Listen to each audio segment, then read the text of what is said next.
Good afternoon, students.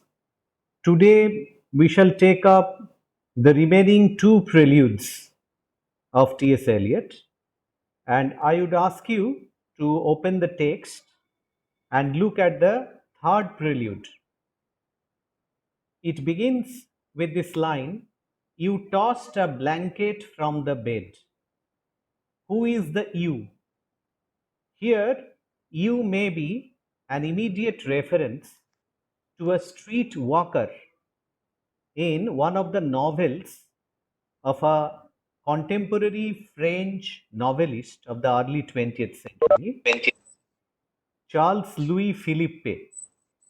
Charles Louis Philippe wrote two important novels and they influenced T.S. Eliot to a large extent. The first one was Bubu de Montparnasse, published in 1901, and the second one was Marie Donadieu, published in 1904. You would find these references in that very important book, T.S. Eliot's Poetry and Plays by John Grover Smith. I would advise you to look at that reference book, and you would find all the correct spellings in that book, the exact titles of the novels. By the way, this third prelude begins with one character, a female protagonist of Charles Louis Philippe's second novel, Marie Donadieu, and this you is a street walker. And also, you tossed a blanket from the bed. This you may be an instance of de-doublement, that is, self-duplication or self-division. We find that there are two selves of the perceiving voice. One is the observing self, and another one is the acting self, which takes the guise of a woman's consciousness.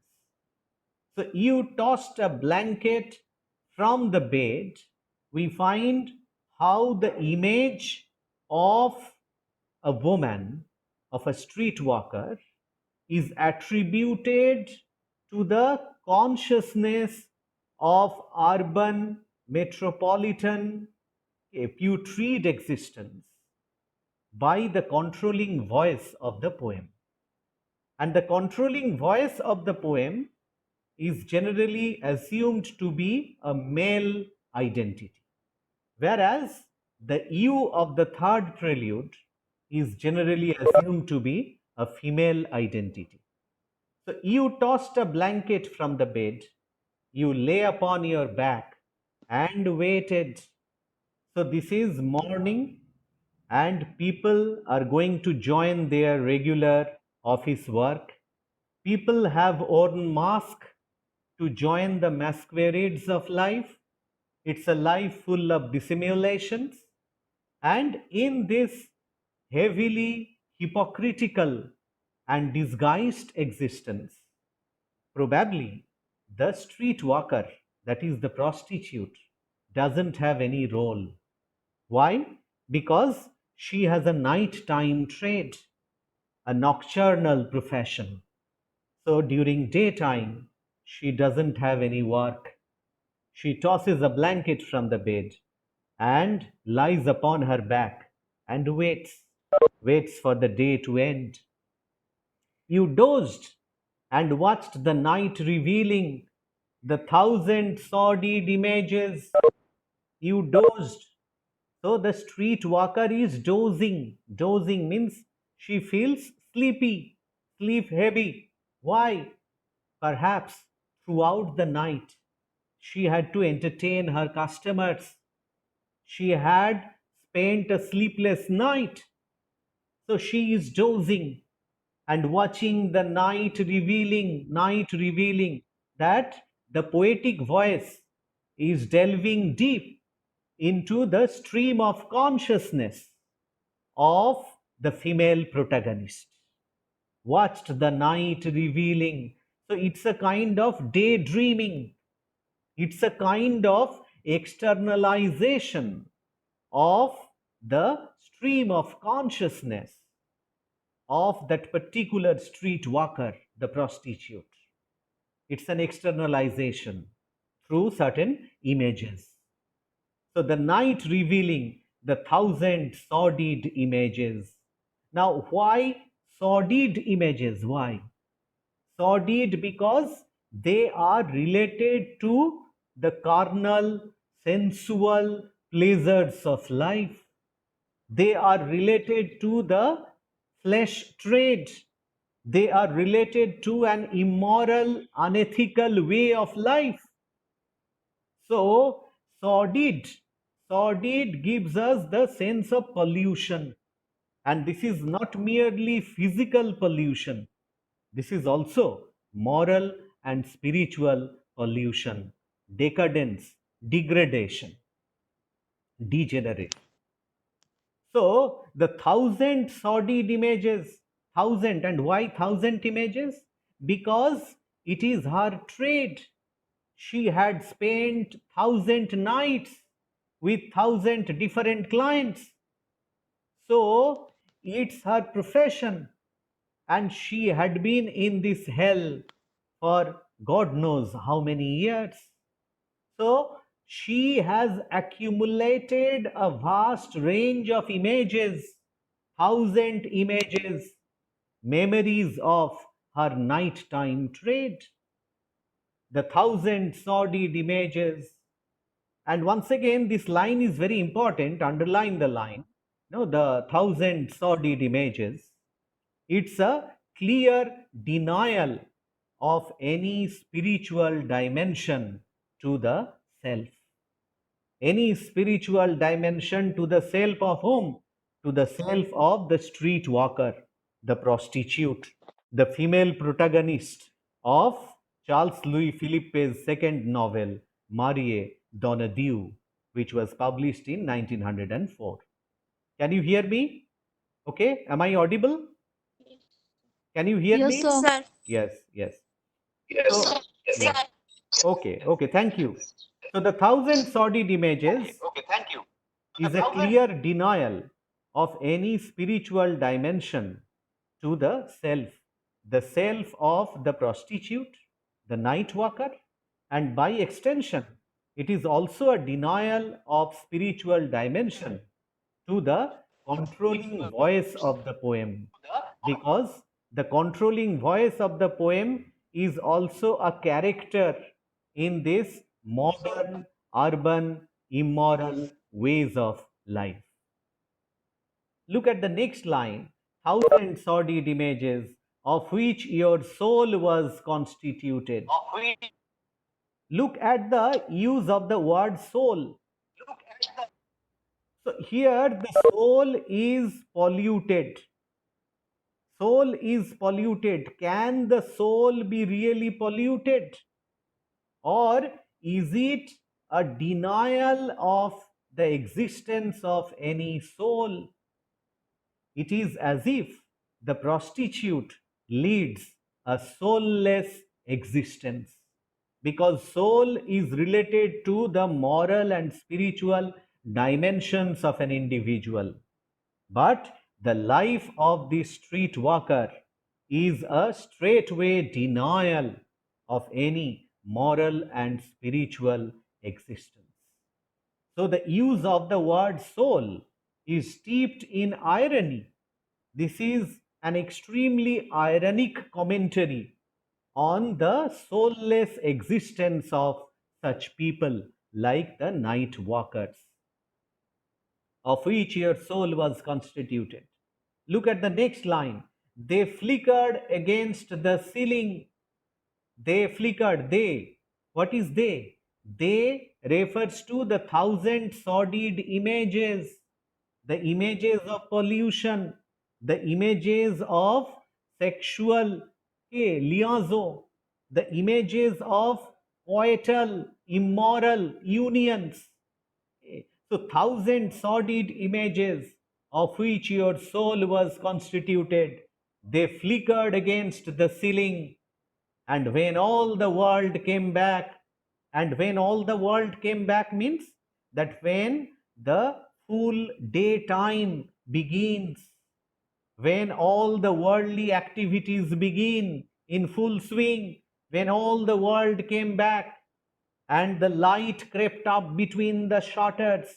Look, this is a description of the interior of a street walker.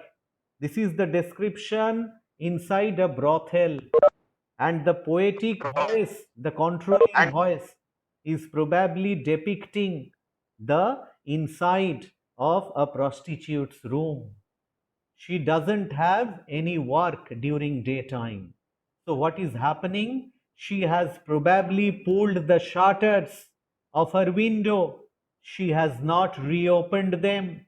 And now light of the day, the full light of the day is creeping up between the shutters as if it is a world of darkness, not only a kind of physical darkness, but that of moral and spiritual darkness. So, and the light crept up between the shutters, and you heard the sparrows in the gutters. Sparrows in the gutters, once again, is an image of pollution, of degradation. Okay, gutters, is a reference to the hydrants, the drains, the sordid, putrid, festering objects of civic life, of urban life. So, sparrows in the gutters, once again, is a nauseating and unacceptable, stinking image of life, which actually acts as an objective correlative to what?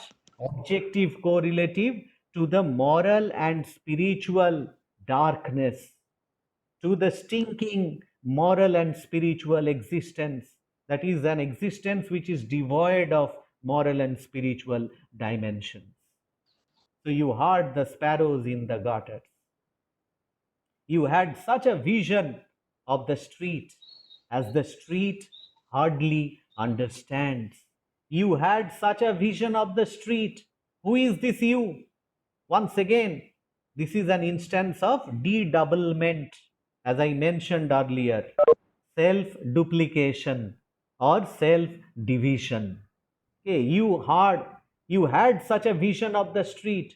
Who is having the vision of the street? First, the prostitute, okay, the street walker. She has a vision of the street, means she has a realization of the people walking on the street to join the masquerade of life, to join the artificial flow of life. Who are these people? Many of them probably had been her customers, her clients. So you had such a vision of the street is a kind of realization of how those clients who had visited her during night are now wearing masks and joining the so-called dignified and respectable flow of life. Look at the hypocrisy of urban ethos. So you had such a vision of the street as the street hardly understands. Look, the street cannot understand. Why? Because the street has lost that capacity of moral discrimination. The street is devoid of moral responsibility. The street is deliberately forgetful of its moral choice. So the prostitute can understand the character of many people out in the street, which the people themselves might have failed to understand. So you had such a vision of the street as the street hardly understands. And once again, there are two figures of speech operating in these lines. The street, particularly the use of street. Street, from one point of view, is a personification. Okay, as if street has an agency. Street is not merely an object of perception. street is also a kind of perceiving consciousness, as if the street is also imbued with human characteristics. That is the first figure of speech used here. The second figure of speech, street, can also be described as a metonymy, thing for the person. Thing for the person. That is, street actually refers to the people who are using the street, the pedestrians. The pedestrians, as the street hardly understands. So, the people on the street cannot understand the double standard of life which they have sustained in order to flourish in this decadent urban environment. So you had such a vision of the street, as the street hardly understands. Underline these two lines. Okay, they are also very important. Now look at the last four lines. In the last four lines of the third prelude, you will find how the female protagonist, that is, of the second novel of Charles Louis Philippe, Marie Donadieu, how the female protagonist is gradually taking off all her decorations, all her makeups, which she had applied on herself the previous night in order to attract her clients. So, this is a process of de-glamorization, and how the controlling voice is deliberately creating an anti-romantic and harshly realistic portrayal of a street worker, a sex worker. Okay, how does he deliberately portray the image of a sex worker? No, who has to keep off, who has to give away all her artificial, meretricious captivations and return to a very modest and ordinary life. So, sitting along the bed's edge, this is the female, this is the prostitute, the female voice. Sitting along the bed's edge, where you curled the papers from your hair, she is taking off the hair, the colored papers from her hair with which she had decorated her hair last night, or clasped the yellow soles of feet. Look at the image of dirt once again, the image of sordidness, of pollution, the yellow soles of feet, the dead cells of her feet in the palms of both soiled hands. Her hands are also dirty. They are also, putrid and sordid. So physical, pollution is also an objective correlative to the moral and spiritual pollution. So the life led by the prostitute is so full of, vulgarity, indecency, and also, pollution, an overwhelming, oppressive sense of pollution, that there is no room for any moral or spiritual or even a religious redemption. There is no room for any redemption. This is an irredeemable situation. Okay, so this is all about the third prelude. Now we would like to move on to the fourth prelude, the fourth and final prelude. Can you hear me? Do you follow me? Yes, sir. Yes. Yes, sir. Yes. Thank you. So I tell you that the tone and feeling of the third and fourth prelude are definitely more complex than the tone and feeling of the first and second preludes. Because in the first and second preludes, the distinction between objects of perception, that is, external physical images, and the perceiving consciousness is not very great. But here, In the third and fourth preludes, the distinction is even sharper. The objects of perception, that means the images, the external images, are inextricably linked with the perceiving consciousness. In the third prelude, it is the consciousness of a female being which is controlled by the poetic voice. In the fourth prelude, it's once again the consciousness of a male being which is also controlled by the poetic voice. So, in the third and fourth preludes, we find that the tone and feeling, and particularly the complex interplay of voices, becomes even more challenging to appreciate and understand, because no, the objective realities and the subjective experiences almost collide, collude and overlap in such a way that it becomes very difficult to find out, okay, whose conscience or whose consciousness we are actually speaking of. Now let us have a look at the fourth and final prelude. His soul stretched tight across the skies that fade behind a city block. His soul. Now, once again, the question is whose soul it is. Is it the soul of the poetic voice? Is it the soul of the poetic consciousness? Okay. Or is it the soul of somebody else? Once again, look, his soul is again an example of dedoublement, that is self duplication or self division.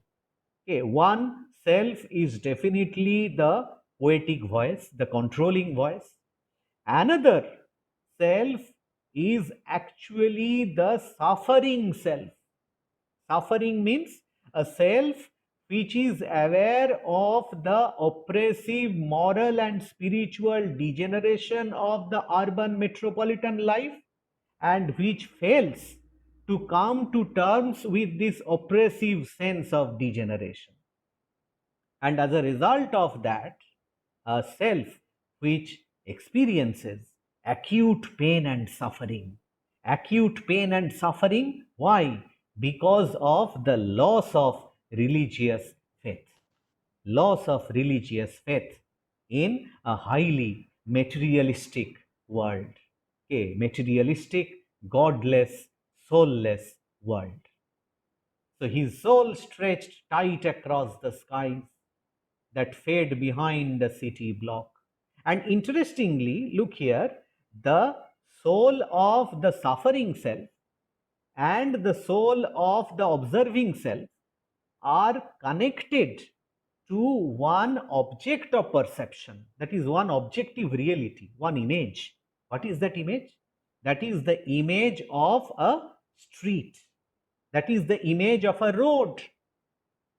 As if the road which is used and trampled by thousand insistent feet of the pedestrians, that road is like the suffering self, the suffering consciousness of what? Of the poetic voice, of the controlling voice, and also the other of the controlling voice, which experiences acute pain and suffering.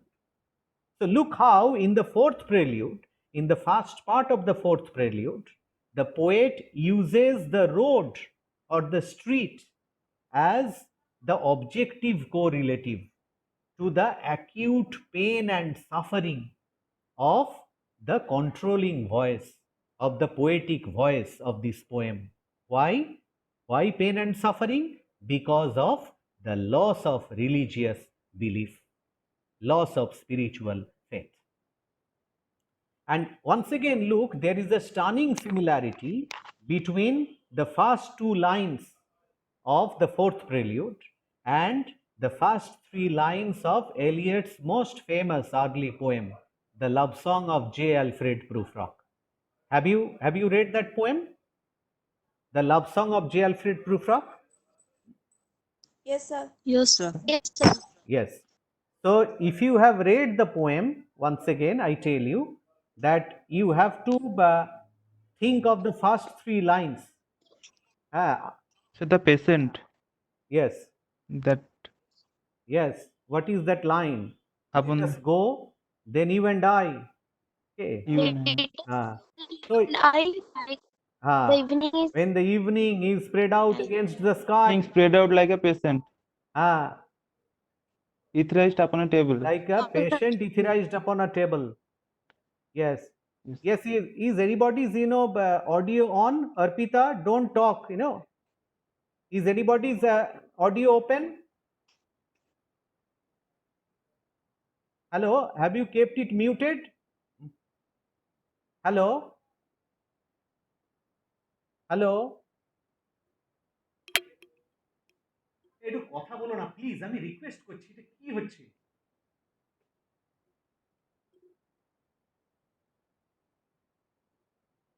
Okay, sorry.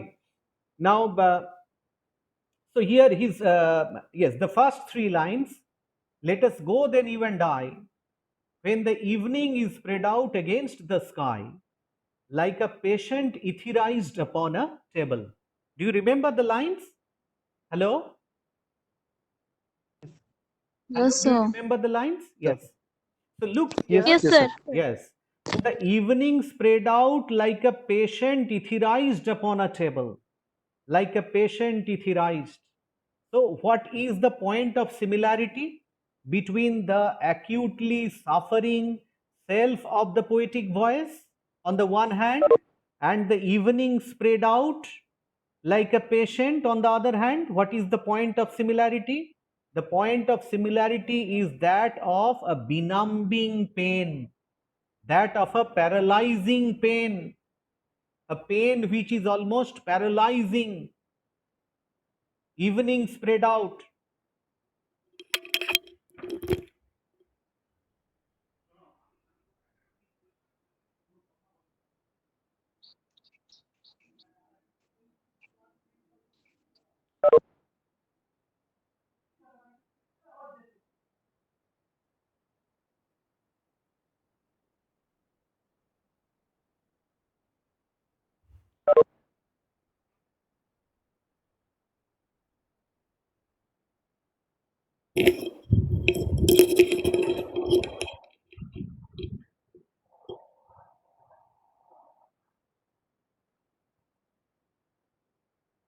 Okay, sorry for the interruption. Can you hear me? Hello? Yes, sir. Yes, Yes, sir. sir. Yes. Yes, Sir. Yes. So the point of similarity is one of acute pain and suffering. Acute pain and suffering. Look how the poetic voice is suffering from the realization of the loss of religious faith in the modern world. As a result of that, he has been suffering tremendously. Similarly, what happens to a patient who is brought inside the operation theater and etherized just before the operation? He or she may experience a benumbing pain just before he loses his consciousness.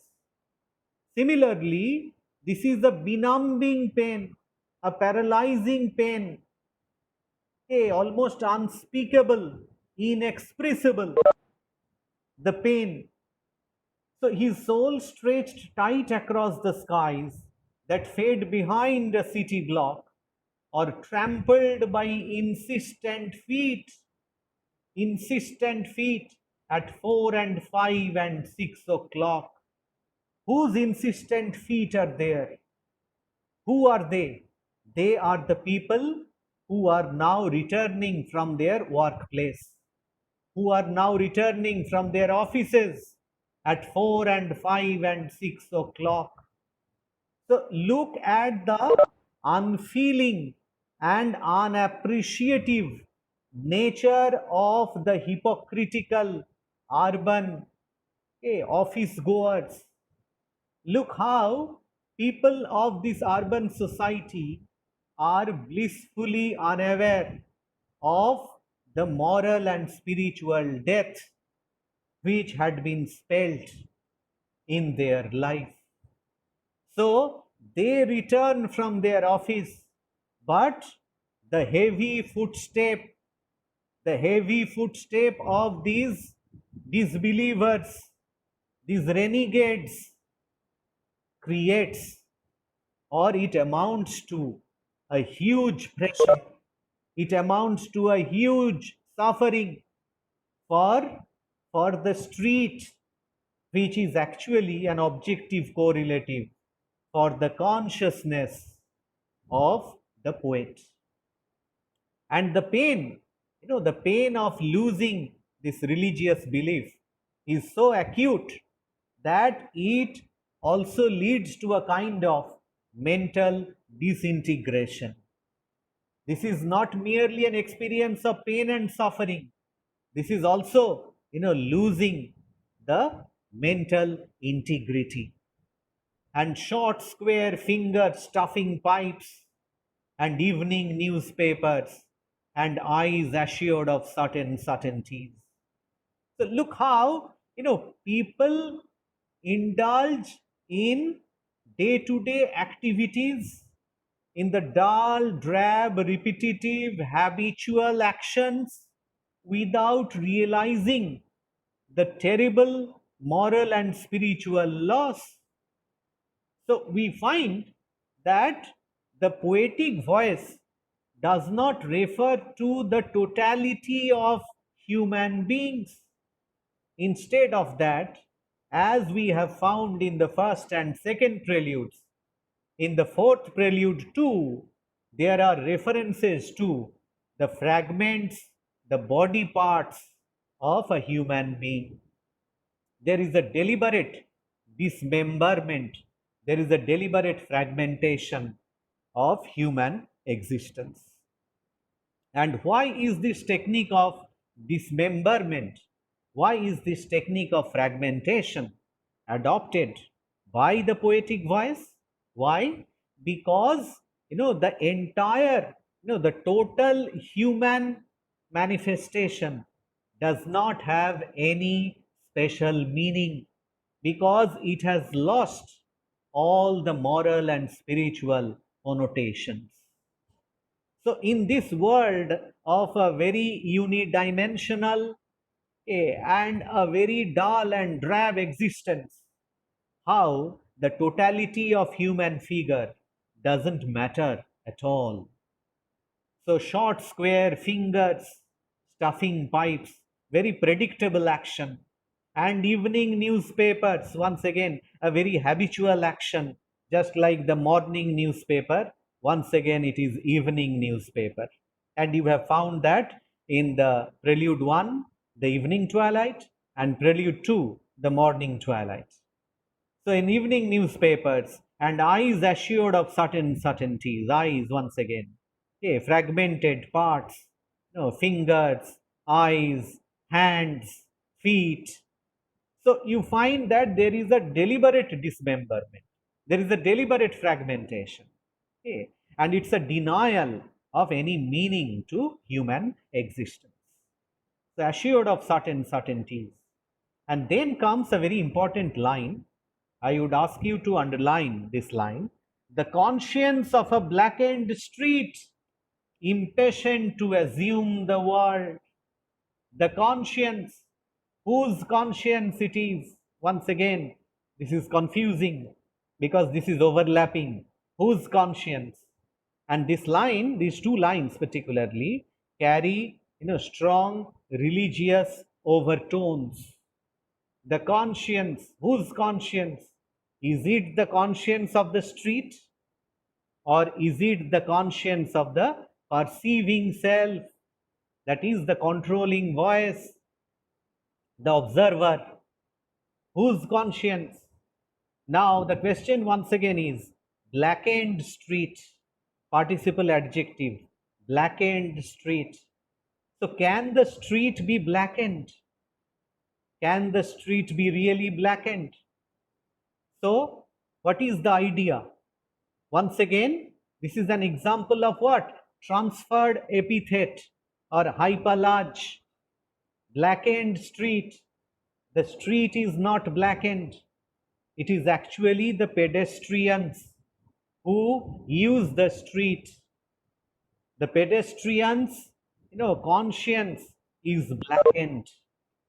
So black here, blackness once again stands for what? Stands for the idea of or the sense of sinful life.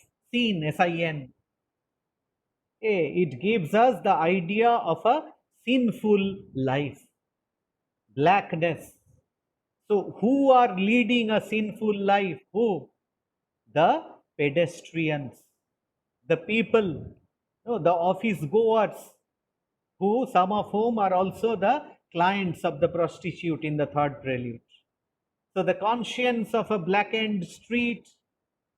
So it is actually the moral pollution which the pedestrians have deliberately developed through their hypocritical way of life, through their hypocritical mode of existence. The conscience of a blackened street, impatient to assume the world, impatient. Who is impatient? The pedestrians are impatient. Who is impatient? No, the users of the street are impatient. Why? Why are they impatient? They are impatient to assume the world. Assume the world means they are impatient to play a role. They are hurrying back home to play a new role, to wear a mask, to lead a life of dissimulation, an artificial life, to join the masquerades of life. So impatient to assume the world. And interestingly, the word, conscience is again important because it denotes, moral discrimination and also, moral responsibility. There is both moral discrimination and moral responsibility. But these people are reluctant to exercise their moral discrimination. These people are reluctant to recognize their moral responsibility. And this reluctance and this non-recognition pains the controlling voice. The poetic persona, the controlling voice of the poem suffers tremendously through the objective correlative of the street because of this hypocritical denial of the people. Denial of the people. Denial of what? Denial of moral discrimination and moral responsibility. Now let us move on to the last part of the fourth and final prelude. I am moved by fancies that are curled around these images and cling. Now, I hope all of you know that Eliot was probably the most unique in the use of the theory of impersonality. You would find that in Eliot's poetry, the manifestation of the personal elements is strictly tabooed. Instead, we find certain impersonal devices to give vent to the personal emotions and feelings. But in some rare cases, we find that the personal element gets revealed suddenly and rather unexpectedly. This situation happens towards the end of the fourth and final prelude. I am moved by the fancies. Look, for the first time in this poem, the poetic voice speaks directly, and this poetic voice is no longer detached and impassive. I am moved by fancies. That means the poetic voice probably imagines some ideas, some religious ideas of redemption, and the poetic voice is full of optimism that there may be a hope of religious regeneration. So I am moved by fancies. Fancies here refers to the probable or the possible ideas of redemption, by fancies that are called around these images. Around these images means these images of repetitive and predictable urban life.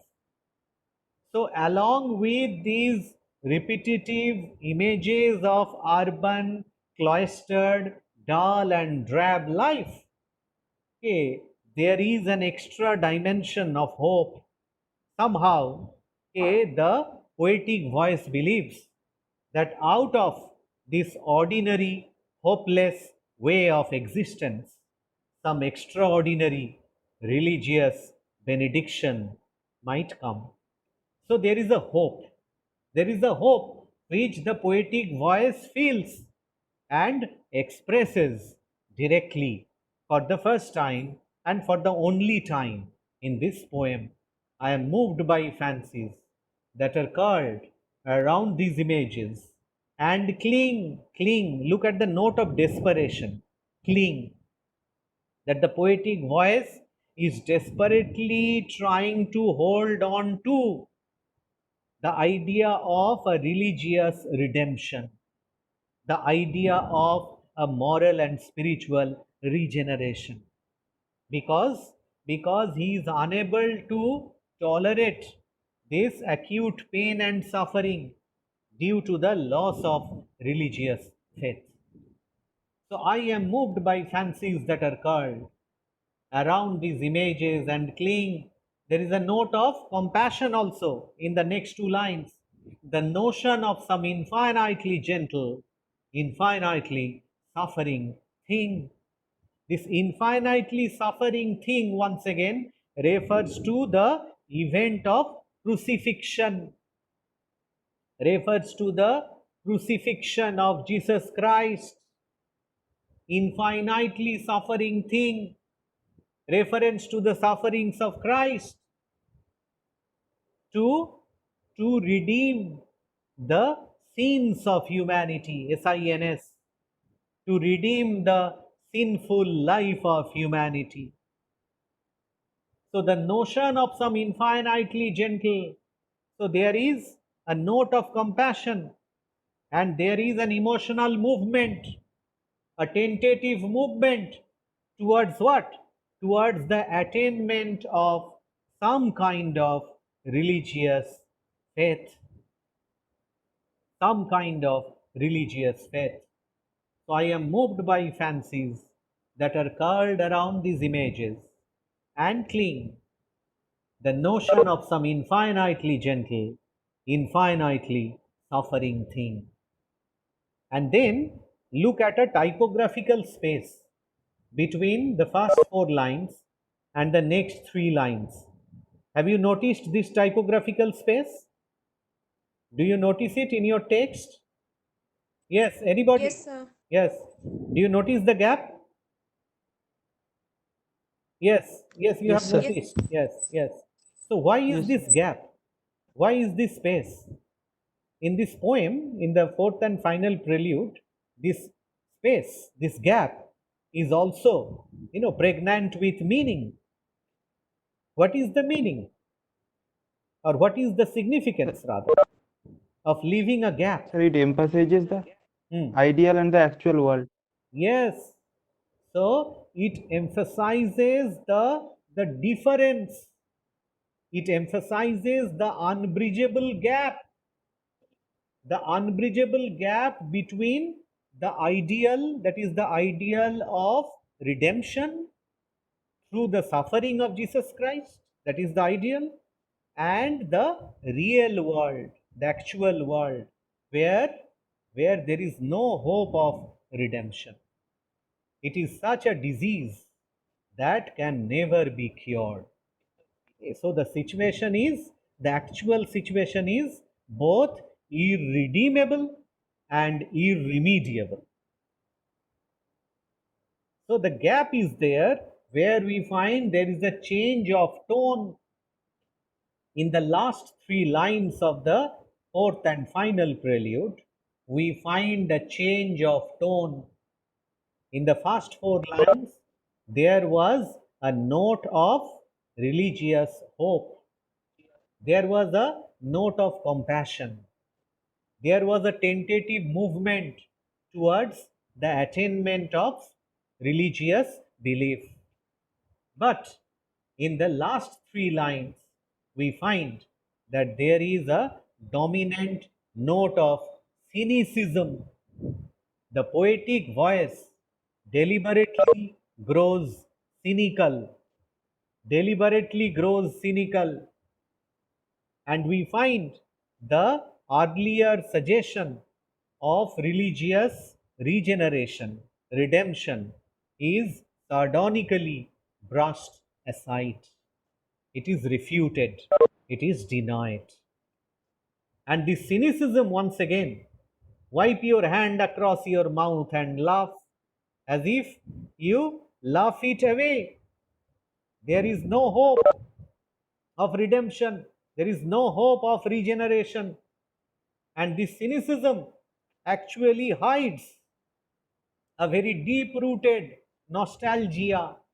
Nostalgia for what? Nostalgia for the lost religious faith. Nostalgia for a period when religious faith was dominant. And there is also a kind of wistfulness for the absent ideal. Wistfulness, that is the hope of reliving the life of the ideal. So there is a kind of cynicism because it's a hopeless situation. The poetic voice gradually grows cynical. Cynical. The worlds revolve like ancient women. Look at the simile. Look at the simile where the poetic voice, compares the movement, the revolution of the world, and worlds, once again in the plural, refers to different historical periods, eons of time, different historical periods. They revolve like ancient women. They are compared to the old women, the worlds. Now, old here also means what? Means degeneration and decay. So the idea is that world is gradually moving towards degeneration and decay. The world is gradually wearing itself out. So it is not a progressive movement. Rather, it is a retrogressive downslide. Retrogressive downslide. We are moving backwards. We are going down.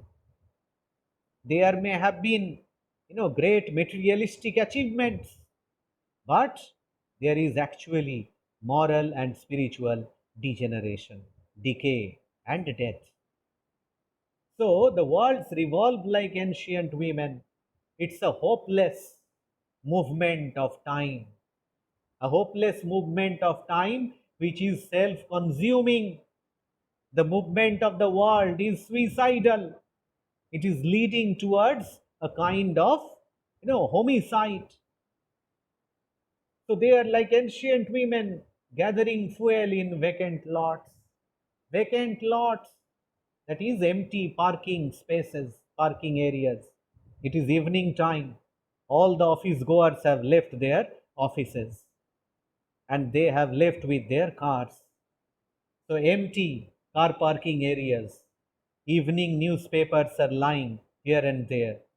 And the old women, the poor, very poor old women, I have already mentioned that Eliot was influenced by Baudelaire. Baudelaire's depiction of Paris. Paris as the city of the poor and downtrodden people. And he depicts Paris as an old man. the city of Paris as an old man. Okay, Baudelaire does that. Eliot was influenced by it, and he borrowed the idea of the urban city as old, decrepit, decadent women. So, like ancient women gathering fuel in vacant lots.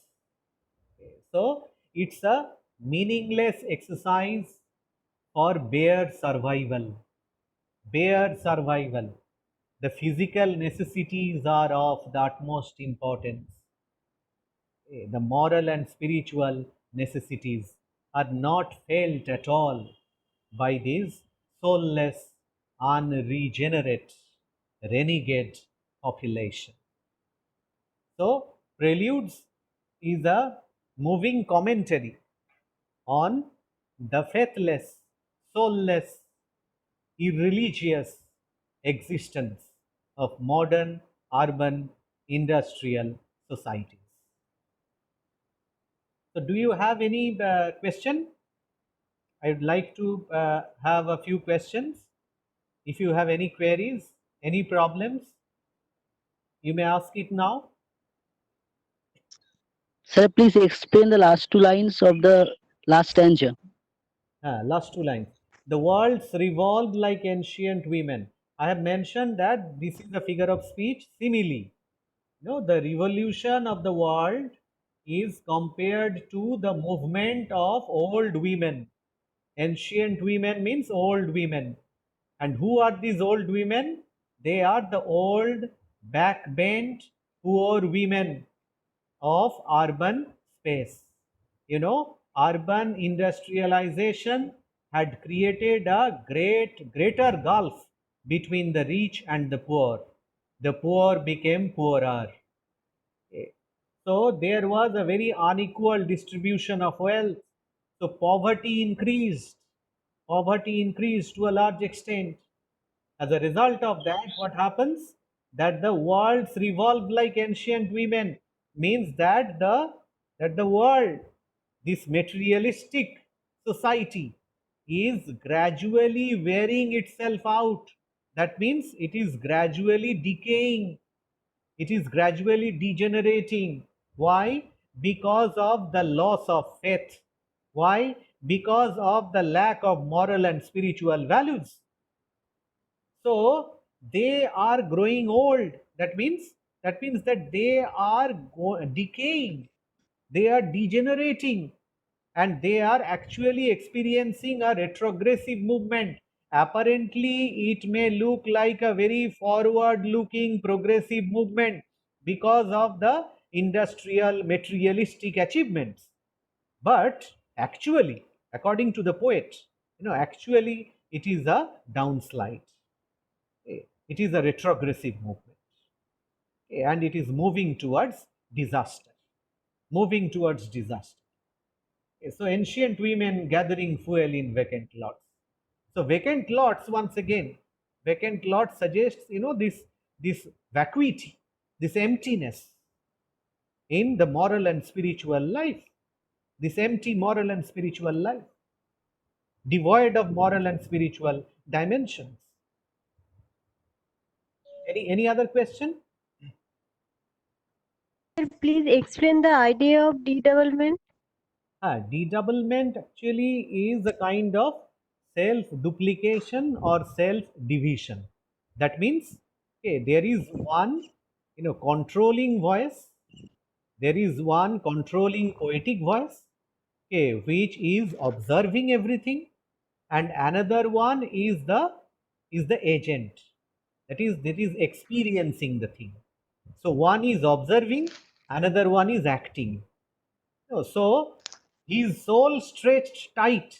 That means one self of the controlling voice is experiencing the pain and suffering due to the loss of religious faith, and another self is observing and sympathizing and appreciating the nature and extent of pain and suffering experienced by the other self. So dedoublement is like the self and the other. The other is actually the other side of the self, the another self. One self is acting, another self is observing. Yes, okay. Any more question? Okay, sir. Any more question? Question. Hmm. Sir. Yes. Hello, sir. Yes. Ask me. Aspect of Baudelaire's poetry absent in Eliot.